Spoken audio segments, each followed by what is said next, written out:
Portanto, primeiro aspecto, as tais abstrações que usamos em linguagem corrente e que remetem para coletivos, para agregados, são úteis, mas são perigosas no sentido em que podem fazer-nos adotar formas holistas de abordagem às ciências sociais sem sequer estarmos conscientes delas. Segundo, individualismo metodológico não é a mesma coisa que individualismo ético e muito menos que egoísmo. Qual é que é, em termos de fundamentação, numa perspectiva mais ontológica, como é que, porque é que poderemos dizer em favor do individualismo metodológico? Numa perspectiva ontológica, a questão que devem colocar é o que existe. O que é que existe em sociedade? Do ponto de vista da ação, o que é que existe em sociedade? Quais são as entidades que, de facto, em última instância, têm existência do ponto de vista da ação, da decisão? E a resposta, pelo menos na perspectiva austríaca, e não só, mais razoável a esta questão, é que o que existe, as entidades que agem, são pessoas. Portanto, ainda que possamos falar em alguma medida dos tais agregados e deles serem relevantes como simplificação ou como categorias mentais, do ponto de vista da explicação última de processos sociais, o que faz sentido é explicar esses processos sociais por referência ao que, em última instância, às entidades que, em última instância, decidem e têm existência enquanto fontes de ação e de decisão. Numa perspectiva, ver a mesma coisa numa perspectiva mais epistemológica, que é, do ponto de vista das ações que são tomadas, que estão na base dos processos sociais, a questão paralela seria quem produz, quem processa, quem interage em termos do conhecimento que está na base desses processos sociais. Mais uma vez, recordem o nosso exemplo. Se eu estiver a falar o Brasil ou os Estados Unidos, há alguma entidade chamada Brasil que por si processe conhecimento, produza conhecimento enquanto Brasil? Essa entidade não existe. Porque há pessoas que nós situamos num determinado contexto e podemos dizer que estão no Brasil, são brasileiros, trabalham para o governo brasileiro, trabalham para uma determinada entidade, mas a explicação última, em termos dessa utilização e dessa produção de conhecimento, é por referência a pessoas, é por referência a indivíduos. Okay? E, portanto, quer do ponto de vista ontológico, quer do ponto de vista epistemológico, o individualismo metodológico é a forma, ou é a decorrência lógica de a resposta a estas questões. Ou seja, quem age, quem processa, quem produz e processa conhecimento, é a decorrência lógica da resposta a estas questões são os indivíduos. Okay? Se são os indivíduos, então explicar, compreender esses processos, passa por compreender o que os indivíduos, compreender a ação dos indivíduos, compreender a ação individual. Reparem que isto não implica negar que há uma série de efeitos muito importantes para as ciências sociais que são efeitos interpessoais. Pelo contrário, há uma série de aspectos na ação individual que são fortemente condicionados, que são fortemente influenciados por outras pessoas e por aspectos a que chamaríamos, a que chamamos também muitas vezes por aspectos sociais. Agora, mesmo a compreensão dessas forças interpessoais, numa perspectiva do individualismo metodológico, passa por compreender o papel, em última instância, dos indivíduos. Okay? Muitas vezes uma crítica que é frequente, uma crítica do que em inglês se chama do tipo de straw man, quer dizer, de eu montar um espantalho para a seguir derrubar, não é?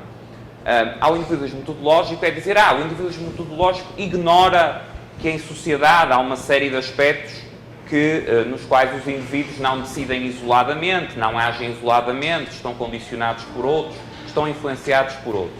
Ora, o individualismo metodológico não nega nada disto.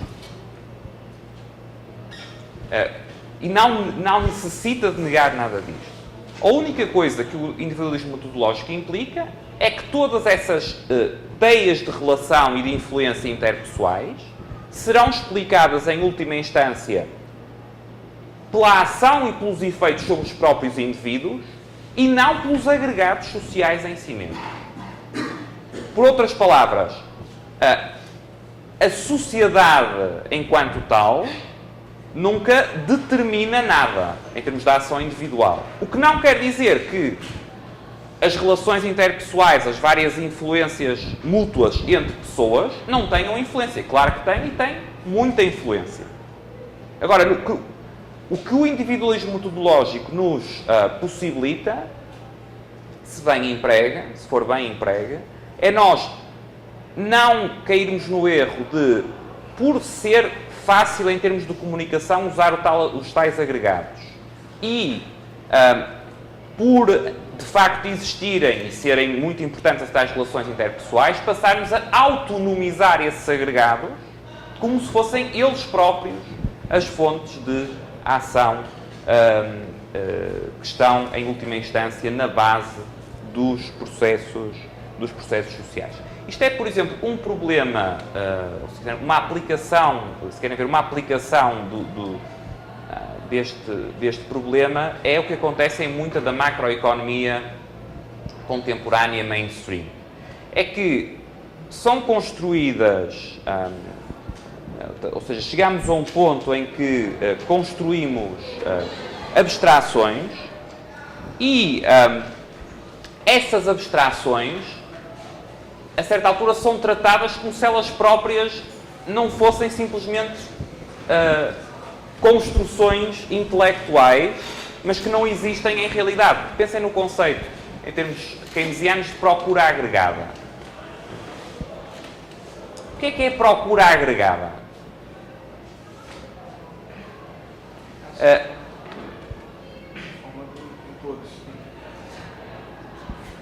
O que eu estou a chamar procura agregada, estou a chamar num contexto keynesiano procura agregada, é olhar para uma determinada parcela em conjunto de ações individuais, okay? E até aí ainda não há nada de grave feito. Agora, qual é que é aqui o passo fatal na perspectiva austríaca e do ponto de vista do individualismo metodológico? É quando eu passo a tratar a procura agregada como algo que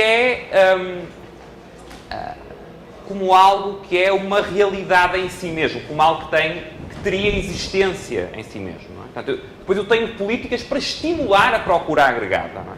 Ora, uma política nunca pode estimular a procura agregada.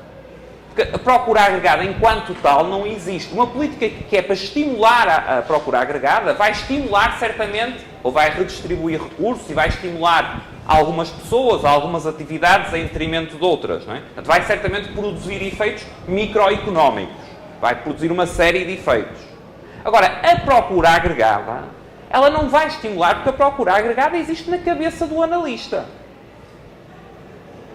E, eventualmente, nas estatísticas oficiais. Não é? Aliás, isso é um outro problema, que é o holismo metodológico, pois é também facilmente, outra das razões que leva a que acabe por passar com facilidade, é que a própria estatística muitas vezes não ajuda. Eu, na minha tese de doutoramento, tratei muito de índices usados para classificar, no caso, regimes de Estado social.